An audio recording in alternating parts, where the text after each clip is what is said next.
Hello? Yeah. Yo, yo. Yeah. All All right, right. man. So, all right, yeah. So we're just gonna just run it in, do a quick intro, and then the bias I'm gonna get to you. We're gonna talk about Jerry Jones. You can tell me what you want, and then if you got to jump out, just jump out, and then me and Dwayne will go through. If you can get back in before we finish up, you get back in, okay? All right, man. All right. It sound good. All right. Word. Three, two, one. Hello, and welcome to Know the Score. I'm your host for today's episode, Don Delarente, and I'm joined once again by my new co-host, the one and only, the Libra icon. What's up, What's Dwayne? going on, man? How's it going? Glad to be officially part of the team. Thank you for having me, as always. Oh man, glad you could join us. And we are joined today by the returning Mr. Nabias Wilborn. What's up, Nabias? Man, what's up, gentlemen? And hey, Dwayne, man. Really great to have you with the crew. Seeing your name out there a bit, so kind of familiar with the work, and good to have you along in the fold, man. Thanks for having me, man. I appreciate it. Just a quick reminder, Know the Score is a CSPN production. You can find us on www.cspn.us. You can also find us on Google Play, iTunes, Stitcher Radio, and SoundCloud. So, guys, we're going to jump right into it. Nabias, I want to get your opinion right off the break. Jerry Jones, Roger Goodell. The NFL seems like it's almost at a civil war. Jerry Jones is trying to stop the man from getting his paper. Roger Goodell says he wants $50 million salary, use of a private jet, and health care for his whole family for life. What's the deal, man? Arthur Blank in Atlanta's on one side. We got Jerry on the other side. They got their, people behind them. And Roger Goodell is the reason for the fight. Is the NFL going to implode? Well, I mean, it's not going to implode. I guess, as they say, too big to fail, right? But let's start forgetting. Mention Arthur Blank. Oddly enough, I spoke with him and got a story coming on sportingnews.com that you can check out there that'll talk from the Blank side. He is the chairman of the compensation committee. They're the ones who decide what Roger Goodell makes. I mean, the thing is, all right, Roger Goodell's got 18 months left on his contract, right? And okay, typically, at least I know in my industry, you know, if they're renegotiating with you, it's because you got another offer, right? Like, I mean, 18 months, so many things can happen in 18 months. So I don't think Jerry Jones is wrong to say, hey, man, hey, look, we about to spend a lot of money on this dude. And if you look at it, when you have the Ray Rice situation, you have the Deflategate. It costs $20 million to investigate Deflategate. That's a lot of damn money. And the NFL is constantly putting out this money. And don't get me wrong, the league is still printing money, but as ratings continue to go down, and there's more than several reasons why the ratings are going down. The NFL has the right to ask, yo, why are we about to get this man $50 million? What's on Roger Goodell's side is that nobody else, as of now, has been groomed for the job. But what's on the NFL side is typically when you get a re-up contract, it's like John Gruden, for instance, right? Everybody knows he's the color commentator for Monday Night Football, right? Everybody knows he's making, a couple mil for ESPN and he ain't got a coach, right? Mm-hmm. So whenever these situations come out, he gets rumored for the University of Tennessee gig, right? All right, what that really is his agent talking to, Andy Katz or whomever in this media business that, his agent is tied into, and puts a little something out there and say, hey man, Gruden might be interested. So then now this gets out, right? So now ESPN is like, yo, we want to keep our man, right? Because, Gruden is entertaining on those broadcasts.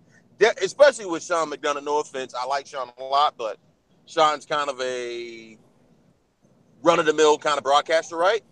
Gruden is that broadcast to me. So they want to keep Gruden.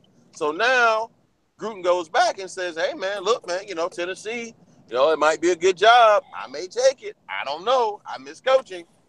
All of a sudden, ESPN comes back with a re-up. Who's trying to sign Roger Goodell? Like, I don't think Goldman Sachs is calling Roger Goodell to come be their CEO. I don't think the NFL, the NBA is calling Roger Goodell to be their CEO. The NHL probably should, but they can't afford him. So, like, you don't have any competition for Roger Goodell. and he's got 18 months left on his contract. Why are you rushing? Jerry Jones is right.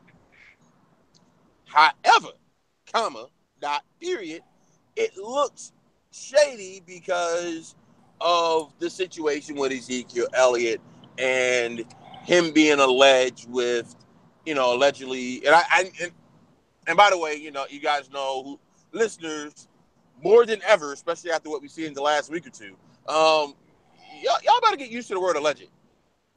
Because, Yeah.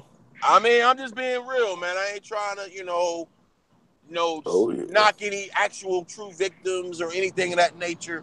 But there's a reason why we use alleged and accusations and,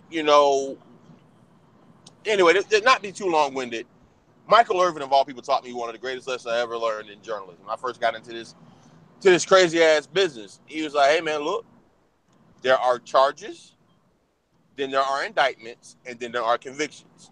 And they're all different. And keep that, and I'm just throwing it out there. Keep that in mind as we discuss things going on. That being said, Ezekiel Elliott was alleged to something. NFL believed there was enough to it, and so they gave that man six-game suspension. They fought it. Now he's finally going to serve it, which, that's the game. So it does look like Jerry Jones is being a little pissy about this. But I don't think Jerry Jones is wrong, and there are some owners who support him. But then there's also owners who are kind of pissed at Jerry Jones because they feel like he has too much power in the league. So it's an interesting conundrum. All right, Dwayne, if you want to jump in right quick and kind of give your thoughts about, Jerry Jones trying to treat Roger Goodell like a player. Like, there's no reason to, give you more money because you're still under a long-term contract, basically. Yeah, pretty much the contract is he's got 1.5 years left. And I'm trying to figure out what is the rush with Roger trying to get all this stuff going on. And also the fact that the owners and the players gave Goodell all this power, Goodell uses said power, and then Jerry Jones, because it's involving one of his players, is being a big baby about it. I do get the fact that, Jerry Jones does have a lot of power because his team is worth over $3.5 billion. So when you have a team that's worth $3.5 billion, of course, you're going to have more influence on other owners than anybody else. Maybe he's trying to pay people under the table, trying to get on the side. I don't know. But it's just one of those things where, Jerry's got to fall back a little bit. I get where he's coming from, but, with the whole Elliott situation, why is all this coming up? Why is all this coming to the forefront now? Because of the whole Elliott situation. I mean, it's such a tough conundrum because Jerry Jones is the owner who helped the Rams get to LA, right? Right. So Stan Kroenke is indebted to him. You understand what I'm saying? Yeah. He's the one who pushed along the Raiders' move to Vegas. So Mark Davis is indebted to him. And then Mark Davis's dad, Al Davis, and Jerry Jones go back. So they're kind of tight. You know what I mean? So, it's going to be interesting. But then you have owners like the Maras who own the Giants. You have the Clarks who own the Chiefs. Some of these old school owners and families are like, hey, hold on, Jerry Jones. Hey, we got something to say about this thing too. Arthur Blank and Jerry Jones always were tight initially, but then they kind of fell out recently. And then some of that has to do with, you got to remember, man, at the end of the, God, I hate the phrase the end of the day. Find me for that. But, man, look, these owners are regular-ass people. They just got a whole lot more money than any of us ever see. So, and at the heart of it, the NFL is nothing but a family business. If you go back really in time and look at it and look at the ownership tree, I mean, these teams have been in most of these families for the duration of the NFL. The Rooneys, the Houses, the McCaskies. Yeah, and if you look at, I mean, look, some of these teams were won in card games. So I mean, like, if you really go through like the history of the NFL and you look at how some of these teams were acquired, how they've come to exist, it is a fascinating study in economic divide, race, and all that stuff. But I mean, that's a whole other topic. I mean, that's a whole other podcast. We can spend an hour or 2 hours just on distribution of wealth, and how it manifests itself in NFL. But all that being said, I mean, Jerry's got clout, but he's also got some haters. So, but I do think the owners would be wise to really evaluate, why are we going to pay this man, $48 million, give him private jet for life, give him all these things, and not even negotiate on it. Just, give him what he wants. Like, I don't think that's wise, and I think it's also wise of the NFL as an ownership group to challenge their spending. I mean, look at what's going on in these days and times. I mean, private jet for life. I mean, look, if you can get it, I ain't mad, but I do think they have to challenge this. Agreed. Roger might have been inspired by the Ric Flair 30 for 30, man. Woo! Hey, man, like I always say, get your money if you can get it. But, if it's the NFL, hey, you got to all the money. That money. Right. All right. So, yeah, it'd be just another interesting twist and turn as another week goes by. Last week it was kind of just a simmer about this Jerry Jones, Roger Goodell thing. But this week it definitely, started boiling. So we'll see, what's going to happen within this next week, because the NFL has sent, letters to Jerry Jones, basically, like you said, Dwayne, chill out. You're showing actions detrimental to the league. Antics is what they basically call what Jerry Jones is doing, trying to block the contract and build up his coalition. So, this just may be getting started from here on out. So we'll see. Something else that happened that was very curious this week was Tyrod Taylor got benched by the Buffalo Bills. It looks like the Bills have said, hey, 5 wins is enough, and they're going to go into tank mode as I guess they're figuring out their new leadership, new ownership, new general manager, new head coach are going to finally try to take the team into their direction, because that's the only answer for Tyrod Taylor being benched. The team's 5-4. He's been, all his weapons have been taken away. Defense not quite as good as it has been in the past. Dwayne, can you make sense of what the Bills are doing? Well, Carolina North, as I like to call them. Yeah, so the problem with the Bills is they're 5-4. They're 6th in the playoff picture.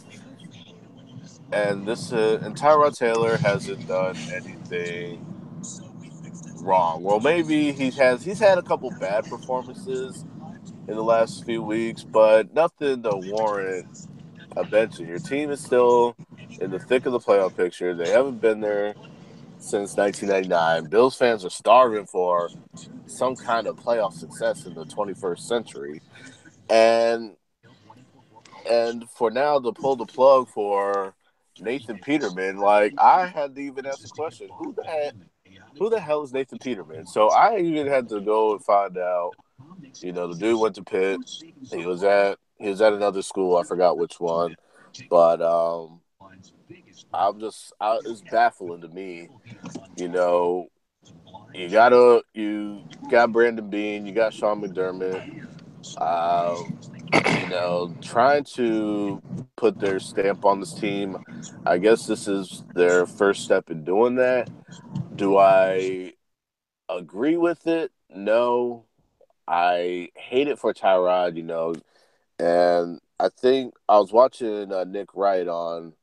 I was watching a clip with Nick Wright, and he had a valid point. Like, the margin of errors for a black quarterback is significantly small than for a white quarterback. What if Nathan Peterman, if he balls out, great, awesome. But what if he performs horribly? What's going to be the question then? But it's just a shame that it's going down that road. I mean, the game's the game, man. I mean, we know what it is.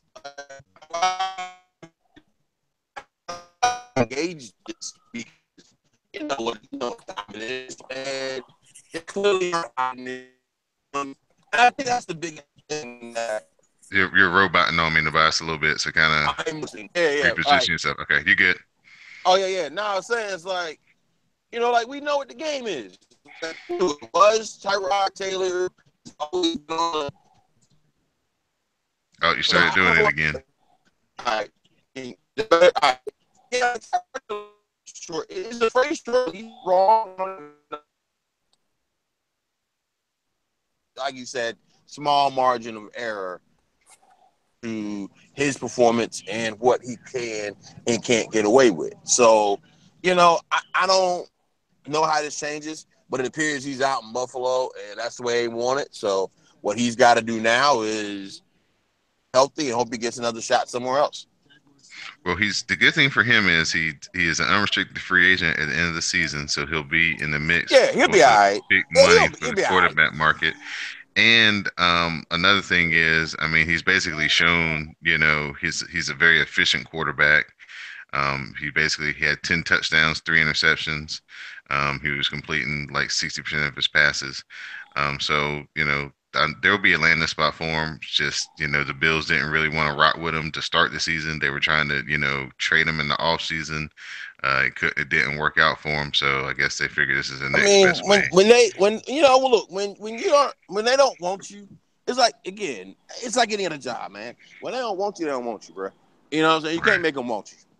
Right. And that's the bottom line. You can't make people like you. You can't make them want you. And well, I can take that to another level, but I'm gonna be good. Yeah, but, we get it. Yeah. Look, you can't make them want you, baby. That's the bottom line there. Right. And and that is true. I mean, I'm not disagreeing with that at all. It's just, at least I guess at this point you do want to just make sure you get the right personnel, but that you want for your team and that matches your vision. But at the same time, it's just like, you're still in the playoff hunt, but I guess you're going to sacrifice it. That's on you. That's on Buffalo. So those fans are going to have to wait a little bit longer. Because you can't throw a man out in the street if he makes the playoffs. It'll look bad.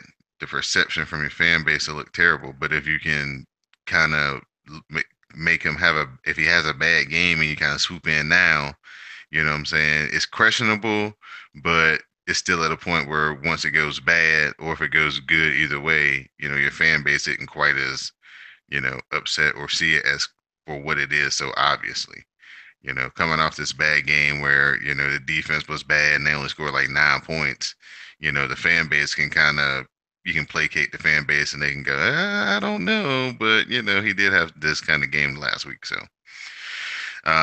talking about on-field stuff this week, we've got the Rams facing off with the Vikings, 7-2, just basically for the second place in the NFC conference-wise. If you're looking at the playoff standings, the Vikings with an impressive offensive showing against the Washington football team last week, basically working over the strength of the Washington defense, which is the secondary. Josh Norman did not look good as he got torched a couple of times. They scored 38 points, and the Rams doing what they do, put up 33 against the Texans to get the win there. So, Dwayne, I'm going to come to you and ask you, what do you think about this game? Who do you think has the advantage? The Vikings are at home, for what that's worth. I want to go with the Case Keenum revenge game. The reason why, Case Keenum was the Rams quarterback and he got replaced by Jared Goff, which was going to happen anyway. It was just a matter of time before that was going to happen. Case has found a home in Minnesota for the season. He's done very well as their quarterback, holding the fort while Sam Bradford went down, and then Teddy Bridgewater, has come back. I know the leash is short for him, but, he says it's just another game, but come on. you always want to stick it to somebody that stopped believing in you. So I'm gonna say the the Vikings at home will get the W. I still have trust issues with Jared Goff on the road. They're having a great season. They do put up a lot of points, but the Vikings defense is a different monster, and they're going to pretty much see what the Rams are truly made of now and in these next few weeks. The thing for the Vikings are they got a kind of sneak preview of what they're going to see this week by playing the Washington football team last week. The only disadvantage is the Rams have much better skill position players than Washington does. So that like quarterback, receiver. So it may look the same, but it's probably going to be a lot faster and a lot harder for the Vikings. So, I mean, the Rams have pretty much passed every test. So I'm going to go with the Rams on the road. I think their defense is starting to kind of gel into place. They were kind of behind their offense, but I think they're starting to catch up and kind of get into what Wade Phillips is doing. And, having a veteran defensive coordinator never hurts, especially for a young team. Yeah. The interesting thing for the Vikings is Teddy Bridgewater is cleared. He's ready to go. And Mike Zimmer's been kind of playing these games, some sportsmanship, some gamesmanship about, not naming a starting quarterback. And they're basically saying that Teddy Bridgewater is going to return as a starter at some point. They just don't know when they're going to ease him in. So, we'll see how that works out for the Vikings. They've got a lot of momentum. Case Keenum seems to have good chemistry with Thielen and Stephon Diggs. So, we'll see if this maybe moves to Teddy Bridgewater kind of in the course of the season backfires on them or not. The next big game this weekend, NFC East matchup, Sunday Night Football. We've got the 8-1 Philadelphia Eagles against the 5-4 Dallas Cowboys. Cowboys coming off last week where, no Ezekiel Elliott, no Tyron Smith, and, Dak Prescott got beat like a pinata. 8 sacks, 6 from my man Claiborne of the Falcons alone. You've got the Eagles. They're riding high. They've been on a bye, so they're going to be fresh and rested. And this is basically, if the Eagles win this game, they're pretty much going to be the NFC East champions, because the best that the Cowboys would be able to do would be tie with them, because the Eagles would have to lose like the majority of the rest of their games, and the Cowboys would have to win the majority of their games. So this is basically for the division right here, this game on Sunday. How do you see this playing out? I see this playing out. It's going to depend on how desperate Dallas plays, because they're the ones that has everything to lose. So if they really want to make some kind of crack at this NFC East, which I personally don't think will happen, you don't have your full complement of weapons. Zeke is suspended. Dez Bryant, he's got a bum ankle. Dak, like you said, getting knocked all over the place, getting the Tony Romo treatment. And so I want to go with Philadelphia. I think they got healthier, obviously, with the bye. They got a few things going on offensively that's just clicking, and I think they're gonna pick up where they left off. So I'm gonna go with the Eagles. This is probably be the game where the Cowboys figure something out. They're at home. Eagles and Cowboys, they usually play really close games down to the wire. So I just think just because it's Cowboy Stadium, and as a Washington football fan, funny things happen when you play in Texas. So I see the Cowboys figuring out a way to make this happen, unfortunately. Next big matchup. It seems like these are all big NFC matchups because the AFC is not really that strong this weekend as far as matchups go. As we have Atlanta traveling out to Seattle to play the Seahawks. Falcons got back on track, a little bit here last week against the Cowboys, as we said. Seahawks, They went into the bye week as they had some injuries. Richard Sherman out for the year with Achilles, and oh no, actually they played on Sunday night, Thursday night, excuse me, and they beat the Cardinals. But Russell Wilson got jacked up as he maybe had some funny business with the concussion protocol.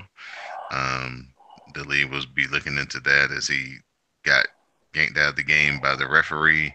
Basically, did a lap around the sidelines, ran into the blue tent, ran back out, grabbed his helmet, ran back on the field, and everybody was kind of questioning, was that you know protocol or not. So, Right. nonetheless, Falcons and Seahawks in Seattle. What's your take? Well, so Monday night, bright lights. And not only are the Seahawks missing Sherman, they're going to be missing Cam Chancellor too. And Earl Thomas is still banged up. So that could spell, that does hurt the Seahawks defensively. That vaunted secondary is not as vaunted, obviously. So if Matt Ryan could get the ball down the field to Julio Jones and get other receivers to step up, uh, the Falcons likely are without Devontae Freeman because he's in the concussion protocol as well. So it also will depend on how Tevin Coleman will carry the load. I think the Falcons, as much as it pains me to say it, being a Panther fan, as much as it pains me to say it, I think the Falcons figure it out and they will get the W. All right. And the game that's near and dear to my heart, we have the Washington football team traveling down to New Orleans to face the red hot Saints.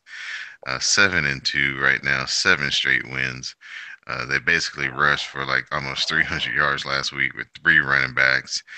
They had Drew Brees out here looking like high school quarterback as he was doing like play action passes and rollouts the whole Mm-hmm. game, not really like doing really much of anything, and they still put up like 41 against Buffalo. So this is going to be a tough matchup, especially coming off the way the secondary played last week. Hopefully, they'll be more tuned in because it's Drew Brees. I think they might have kind of, not respected Stephon Diggs. I damn sure know they didn't respect Adam Thielen. But hopefully, Norman and Breland and Swearinger, they have their act together for Thomas this week and those guys from the Saints. Dwayne, your thoughts? I was just on the phone with a Saints fan, and I was told not to talk trash about them. So, I I got to go with the Saints on this one because the Superdome, B, the dynamic of the offense. Like the New Orleans is not one dimensional anymore. It's just not a pass first team. They got so many skills, like so many skilled players on the running game now, where they could get out the backfield, they could catch. Then you got the defensive players who've been really on matching that offensive intensity that's been missing for a very long time, which is the reason why they've won 7 in a row. So now looking to go for 8, as much as I would love for Washington to pull the upset off and have the Panthers who are on the bye week at 7-3, both with the Saints. I think New Orleans will get the W and they'll get 8 in a row. The Saints have kind of used the Cowboys script from last year. They've kind of shored up their offensive line, started emphasizing their running game a lot more, and have the quarterback do a little bit less, and don't send their defense out there as much on the field. Their defense isn't that great. Their secondary can still be had, but if you're not out there a lot and you're always playing from the lead, and the other team just has to pass, pass, pass, it's a little Mm-hmm. bit easier to play defense. So, um, you know, the Saints have definitely turned it around after they got rid of Adrian Peterson. Maybe it's just too many, uh, you know, running backs that didn't fit the system. because Ingram's kind of like their version of a power back, and then you have Kamara, who's kind of their third down change of pace scat back, and then the other kid that they showed last week, he's kind of like both. He's got a little power and a little scat to him, so they've kind of got some dynamics there at the running back position. So hopefully it'll be a shootout, and somehow Kirk Cousins can make one more play than Drew Brees, but not likely, but possible. Anything is possible. Any given Sunday. Just a reminder that this is Know the Score. I'm joined by Dwayne, the Libra icon. Tobias Wilborn was also with us. Hopefully, we'll get him back as he had some obligations that he had to take care of. But hopefully, he'll be rejoining us before the show is over. So now we're gonna go into the NBA. Interesting week for the King, LeBron James. LeBron stirred it up, with some comments directed towards the Knicks after they played the Dallas Mavericks, and he was marveling at the talents of one Dennis Smith Jr. He basically told the Dallas media that he should be a part of the Knicks actually, and not a part of the Mavericks. That he's that good. His talents are that extraordinary. And so that got Enes Kanter to, show up on social media and said, no, we're pretty happy with the guy that we got. Little Frankie is our guy, and we're riding with him.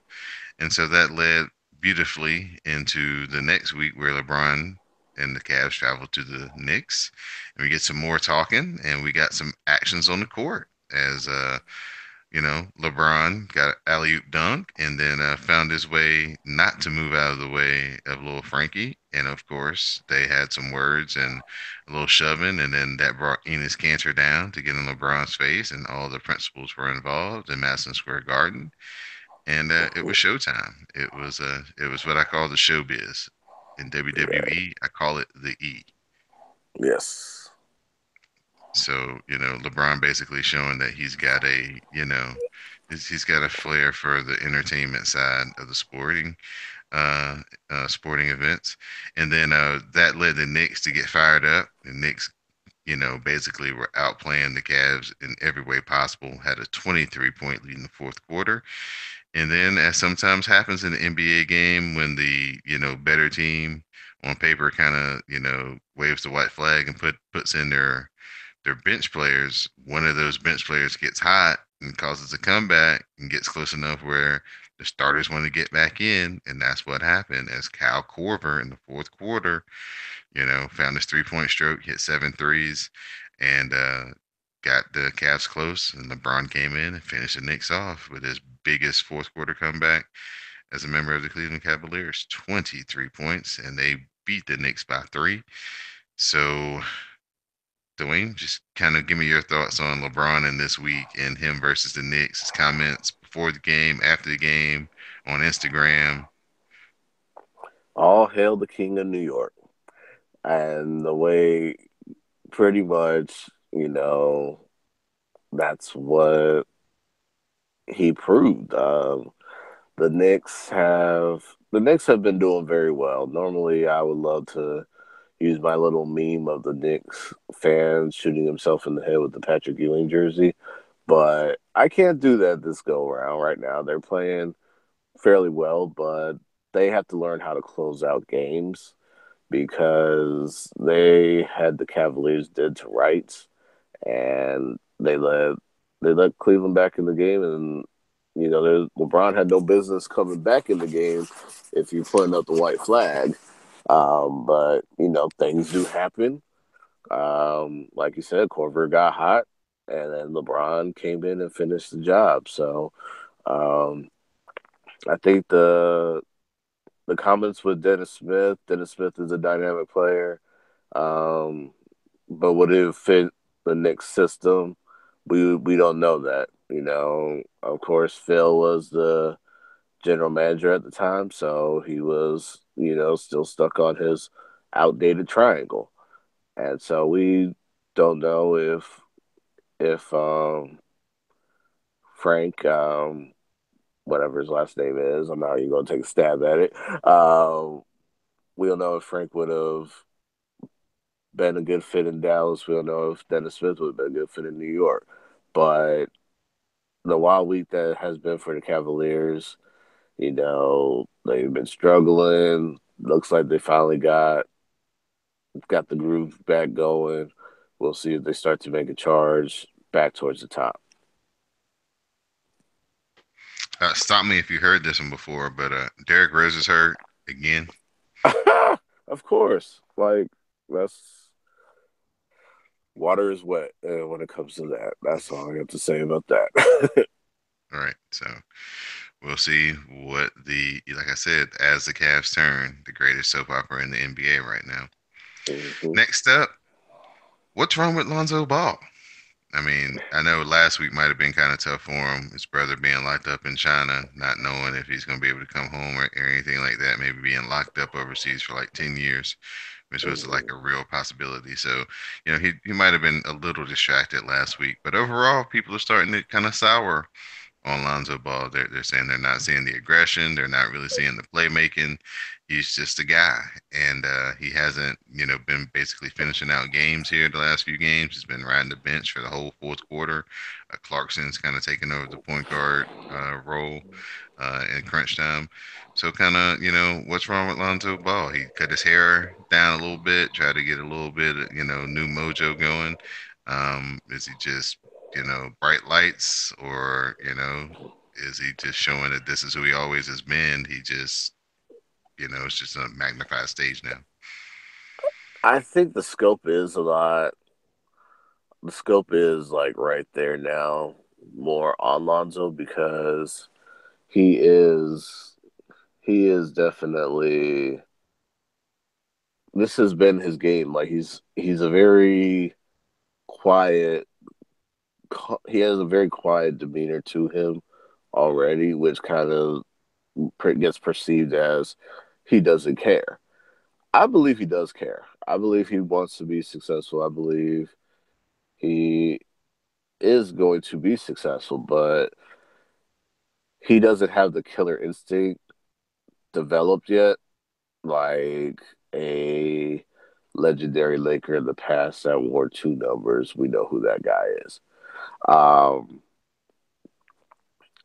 Also, it's like, you know, also he's being bullied by other NBA players because of the actions of his dad. Pat Beverly said that on opening night. It's going to be a rough year for him because his dad put a target on his back.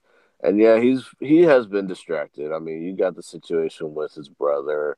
His mother's on the mend, but I know he's always concerned about that. And of course the antics of LeVar. Even though LeVar's been off the radar per se, um, it's still good to know that he is kind of like in the shadows right now, but he still has a big expectation. So the shot needs to be fixed for one. The playmaking ability is there, and I think when you need a shot, you can't rely on them because look at the percentages; it's just not good at all. Yeah, I think people were expecting a little bit more. Maybe even I think we all knew that a shot would probably be an issue in the NBA. But I think we expected to see more of the showtime, more of the run and gun, more of the open court, flashy passes, kind of like young Jason Williams, where, you got a young team, got some athletic guys on the wing, and, you're known for being a great ball handler and a great passer. We should see more, those open court highlights, and we just haven't gotten a lot of those yet. And I think that's what people are kind of, expected from him at the least, and they haven't seen that. So I think that's a big reason why people are kind of, now questioning and looking at other aspects of his game, like, and starting to pick him apart, which, usually happens for kids who only play 1 year in college because you don't really get a chance to see all the warts, Mhm. be exposed as you may would if for a guy who's a freshman, then transitions and comes out when he's a junior. He's had a chance to kind of break break his game down, figure out where he needs to get better, and with the help of the new rules where you can declare, do the workouts, and then they can tell you kind of what you need to work on, and you can go back to school. That kind of Mhm. works out for a lot of kids. So it's a long season. I'm pretty sure he's going to hit a stretch where he figures things out, and we'll see more of the Lonzo Ball that got everybody's imagination running wild in LA during the draft season. Next up, Joel Embiid, the process. He was out in LA this week, and in the bright lights, he put on a show. 47 points, 15 rebounds, 7 blocks, 7 assists, and 34 minutes. One of the most efficient games you'll see from a big man, from hitting threes to his free throw shooting. Um, the question maybe need to be asked, if healthy, is Joel Embiid the best big man in the league? Well, I would have to say yes. I mean, and I'm gonna try to keep my Jayhawk bias, down here because Joel Embiid did go to Kansas. So, um, I would say this: when he's healthy, he's definitely one of the best, one of the top big guys. I mean, you still got Anthony Davis, you still got DeMarcus Cousins. Um, you know, they and the big man is like not the big man that Russell and Chamberlain were back in the day. I think more of like I call it like the stretch big man era now because you do have a lot of players who want a lot of big men who now want to shoot the three, um, expand their game in that aspect. So in this current era, I would say he is one of the best when he's healthy. It's good to see him playing well. It's good to see him playing at this high level that, you know, what made the Sixer scouts take that three pick and use it on him, And from a raw talent to where he is now, he's put in the work. He's doing a great job staying healthy. He's just gonna have to see if that remains, if the pace that he's on continues, or if he tails off and how he adjusts to that. hmm I will always go back to the day the big man changed was when Kevin Garnett declared that he wasn't a center at 6'11", and he was a power forward, and he did not want to get in the blocking play center. From that day on, the position of big man has been changed because the things that Kevin Garnett could do, he could dribble, he could expand his game out. That free throw line jumper was a staple of his game. And then, Yeah. kind of Chris Webber was kind of the precursor to that. But, Chris Webber as a power forward still had, a lot of in the paint type of maneuvers. He got a lot of his work done in the paint per Mm-hmm. se. But when you think about Kevin Garnett at 6'11", you think about him taking that elbow jumper, as his main thing. And from then on, you've seen just big men get farther and farther away from the basket. It seems like the American big men have turned into what the Euro big men used to be, and the Euro big men are now turned into what the American big men used to be, where Mm-hmm. now we have more Euros who are like, just straight up in the paint, 2 feet in the paint centers. All Where right. back in the day, their big men used to be, your stretch fours, your Tony Kukoc, your kind of, you know, The all Dirks. yeah, your Dirks, your all around floor players. But things are kind of changing. Like basketball is changing so fast. And now you've got guys like Joel Embiid's partner in crime, Mr. Ben Simmons, out here Mm-hmm. at 6'11", shaking and baking, and nobody can stay in front of him, doing what he wants.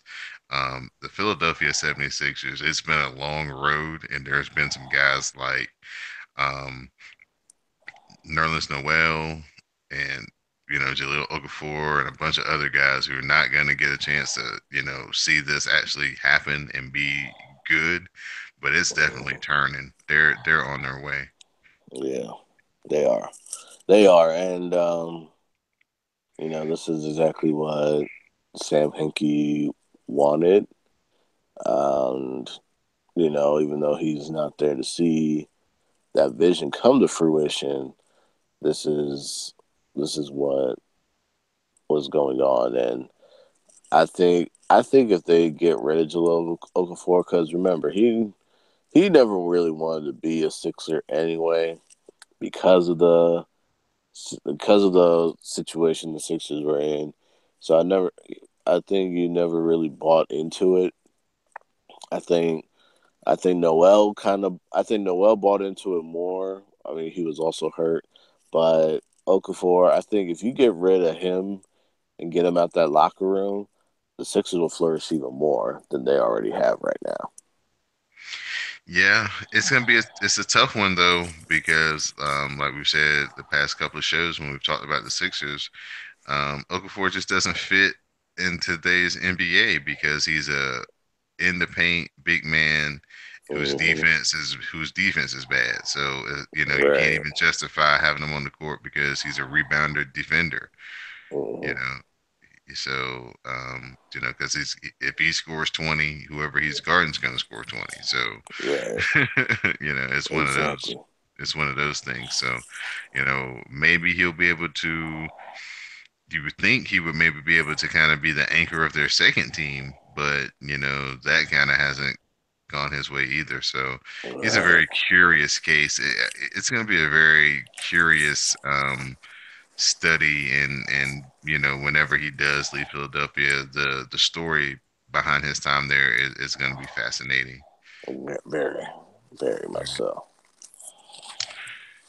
Another score this week is being brought to you by Amazon.com.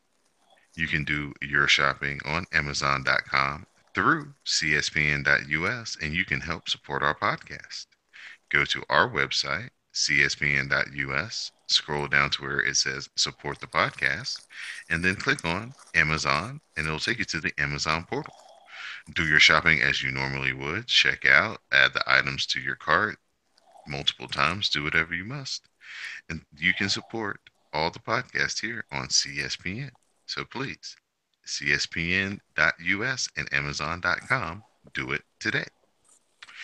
Final topic, we're going to talk about a little college football as the new playoff rankings came out after the wow weekend that was. Our new number one, the Alabama Crimson Tide, followed by the Clemson Tigers. The Miami Hurricanes are number three, and rounding out the final playoff spot, the Oklahoma Sooners. So, the previous number one, the Georgia Bulldogs, went down to the Plains in Auburn, Alabama, and they got handled 40-7. Their freshman quarterback finally looked like a freshman. Auburn's secondary and defensive line didn't give him any time. Auburn's defensive line shut down the running game of Georgia, made them very one-dimensional. And Gus Malzahn and the Auburn Tigers, they're still keeping all hopes alive, as right now they're number five in or they're number six, excuse me, behind Wisconsin in the playoff. So they still have a chance. They still play Alabama, and they still have an outside chance to get into the SEC title game where they could play Georgia again, and they can maybe work their way into the final playoff spot. So, Dwayne, just talk about, as a Georgia fan for many years, I knew this was too good to be true. I knew that the college committee had set them up for a big time fall.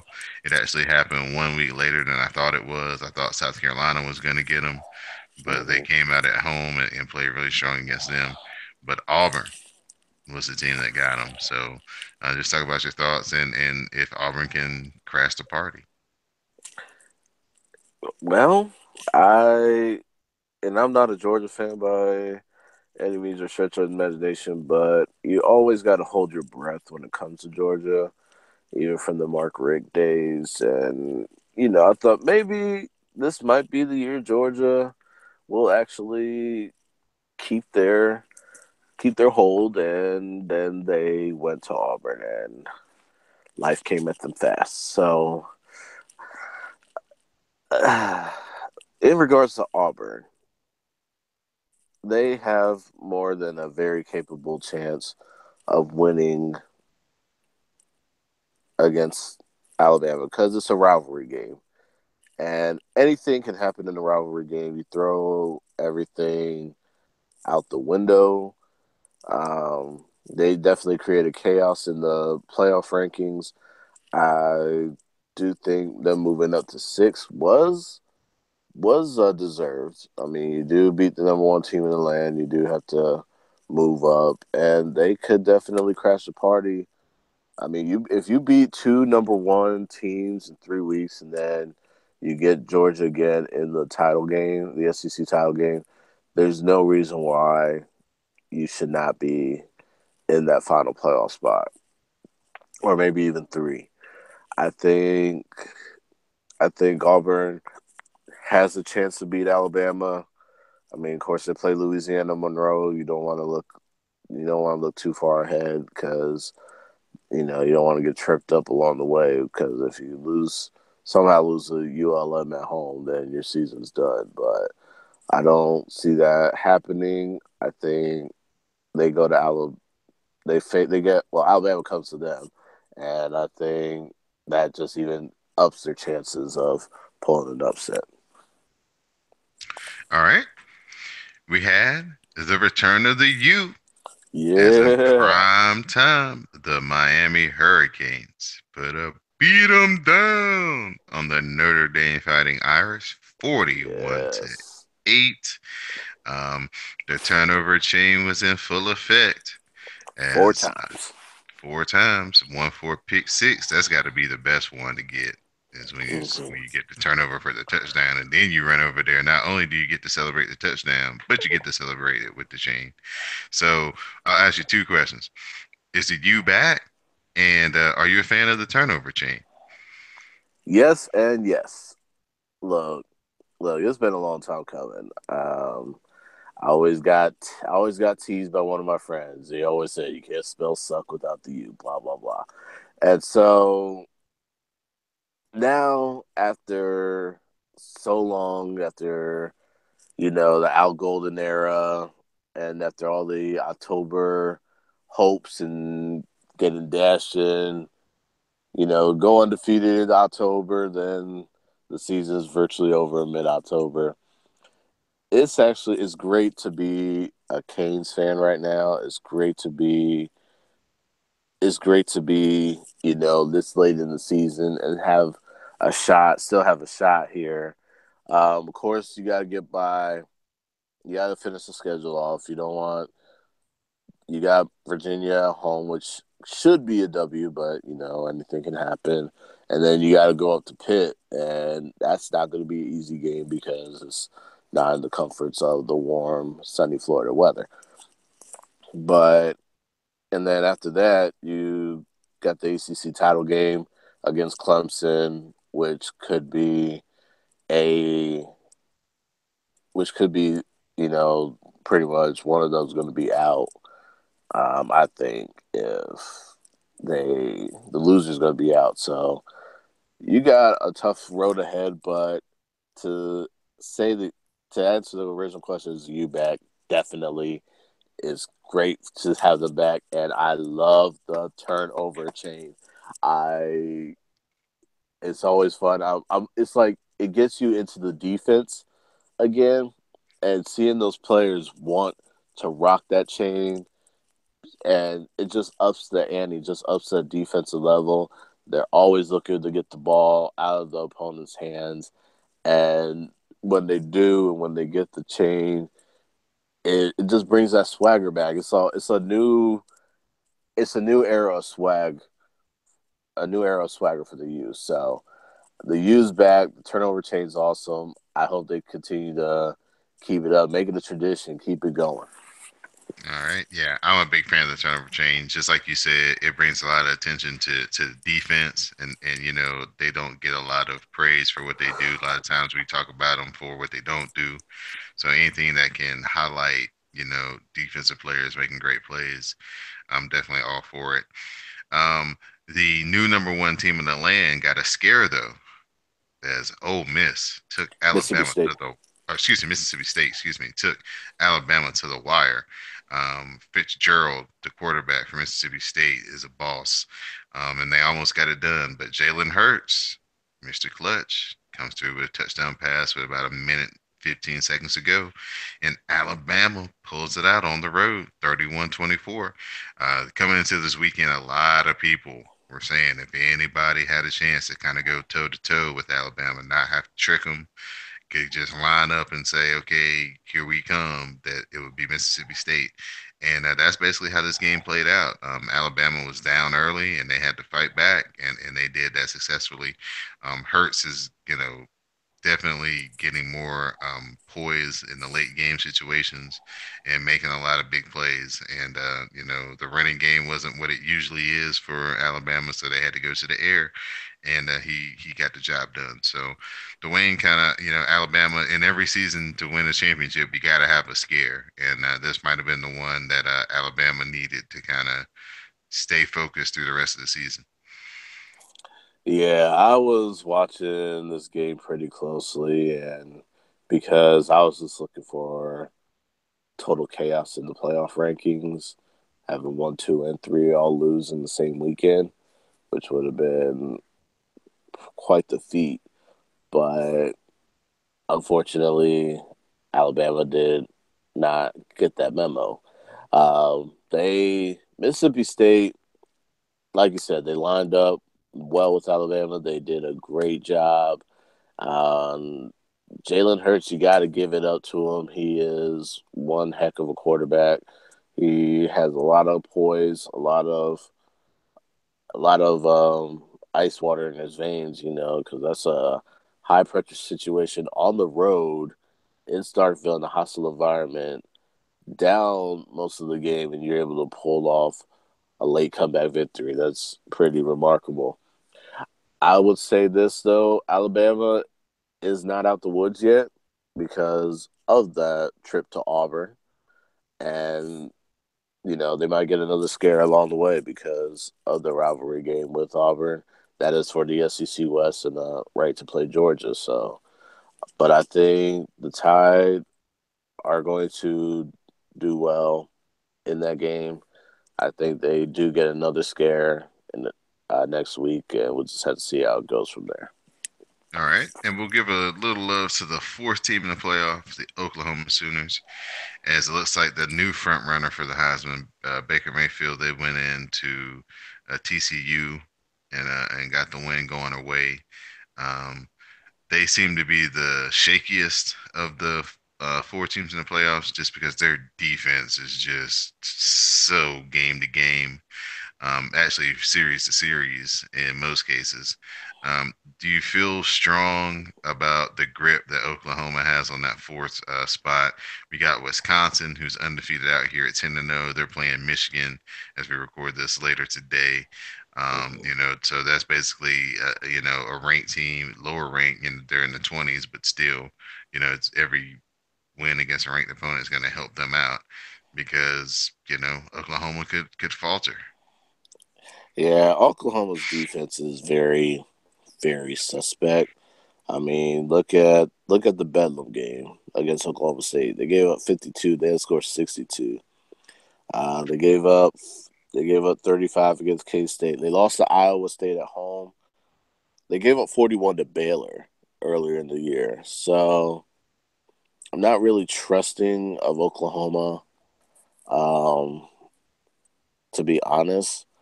And then also 35 to K State. They did win. Of course, the big win was TCU at home.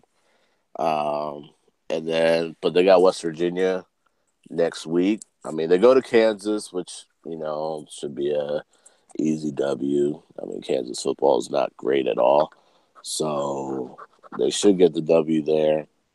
But West Virginia, I think they can pull an Iowa State. They have the capability to pull an Iowa State-esque upset. So, and then you got the Big 12 championship game with the top two teams.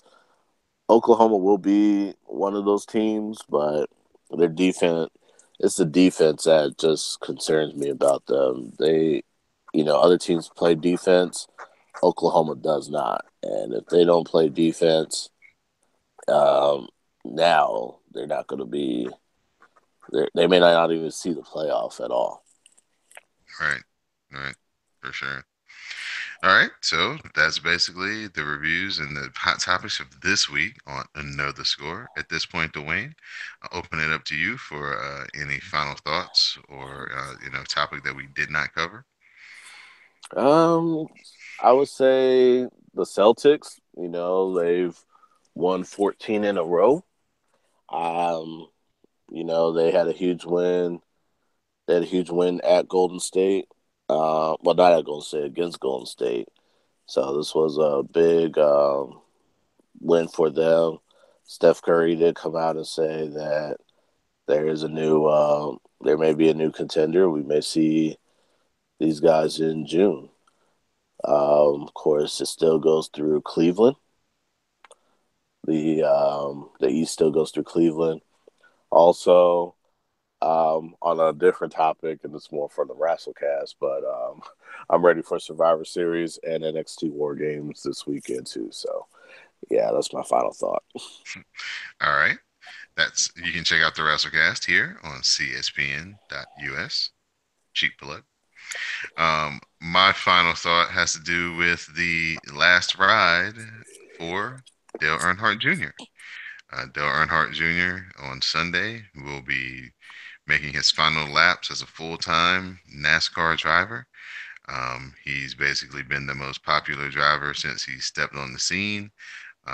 He's had a lot of triumphs in his career, and of course, everybody knows about the tragedy that really thrust him into a position that he wasn't ready for, but had to accept as basically NASCAR Nation, Dale Earnhardt Nation. It just got heaped upon him, and so the fans that were his and the fans that were his dad's all of a sudden joined together, and he had to carry us around for the 20 years that he drove in NASCAR. And he had some rough patches there where he wasn't winning, and things didn't look that good for his career going forward. People were kind of asking if he was gonna be in the sport going forward, but he persevered, got with Rick Hendrick, and had a second chapter to his career. Last year he How you came doing? back after Come on. concussions, Nah, I'm just driving through. and then he basically said he wanted to end his career on his terms, so he Yeah. ended his career on his terms. And so tomorrow he's gonna race his final race, and he's gonna raise a family. His wife is pregnant, and gonna go into TV, be an analyst. So just raise up a Budweiser to Dale Yeah. Jr. Oh yeah. Also, to piggyback off that too, Danica. I think this is her last full time season as well. She's only going to do the Daytona and the Indy 500 next year, so it's the end of the era for her as well. Yeah, yeah. Nabias, final thoughts, get you back in. You want to talk about John Hart and kind of the Brave situation? I know you gave us some intel on if John Hart kind of went his own way, what that was going to lead to. Yeah, I mean, John Hart, man, that's, look, man, bottom line is, he had to have known what was going on. It's like, it wasn't the movie Casino. All right, if you Mm-hmm. knew, you're robbing me. If you didn't know, you're a damn idiot. So either way, I don't want no parts of you. Now, look, John Hart is really cool with Commissioner Manfred. They're all golfing buddies, so they protected him, and I think they're going to keep his legacy. But he also needed to go, and it's what the Braves needed. It's time to clean house. The Braves way. I'm tired of hearing about it. Because quite honestly, I mean, they haven't won anything. I mean, there's 15-year-old kids who hadn't seen the Braves go to the playoffs. So, it's time to move on, time to move forward, to see what this organization is with new leadership. I like Alex. Got to spend some time with him this week. Sat with him about an hour in Orlando. Really good dude, young guy who wants to do well. I think the Braves are going to be in good hands. We'll see what the punishment is going to be, because that will have an impact. I think they're going to lose some draft picks. But, hey, look, man, things happen. Teams survive, and they will survive, man. And just another quick thought, man. I kind of hinted towards something about, just things happening. And, bottom line is, gentlemen, and I say this as myself included, we all can stand to do better in our interactions with the women in our lives, not just our romantic interactions, but our interactions with all women, man. And really Agreed. just being aware of what we're saying, what we're doing, and how it impacts these women, man. It's clear that our interactions are broken and we have to all do better and be better Agreed. and how we are, and also hold each other accountable when other ones are wrong, But in accountability, we have to also show a little grace to people because people are trying to figure it out. And bottom line is, man, we're all trying to figure this thing out, but I definitely think as men, it starts with us and being better in what we do and how we do and the things we say and the things we don't say. So, Right. that could go towards James Winston, that could go towards 100 different things. We all just need to be better. And quite honestly, these women deserve that. They deserve to be able to live and walk and function safely without having to worry about any threats. All right. Definitely. Thank you for that great message, Tobias. Definitely needed in these times that are definitely changing. So, guys, definitely heed the words of Tobias. Be aware of your situations, and like you said, just do better all around. Yeah. So, for both my co-hosts, Tobias Wilborn and the Libra icon Dwayne, I'm Don Delarente, and now you know the score.